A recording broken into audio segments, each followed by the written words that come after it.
How to add a new domain in cpanel. So let's see this step by step. First, log into your cpanel using the login details provided by your hosting company. Once you log in, you will land on the main cpanel dashboard. Now look for the Domains section.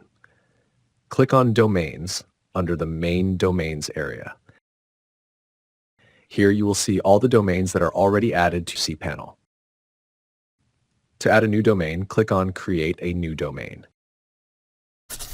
Now you will see a new page. In this field, enter your full domain name, your domain. Make sure you type it correctly without any spelling mistakes. After entering the domain name, click on the Submit button at the bottom of the page. Now wait for a few seconds while cpanel processes your request. Once it is done, you can go to the Domains page to confirm that your new domain has been added successfully. You will now see your new domain listed in the Domains section.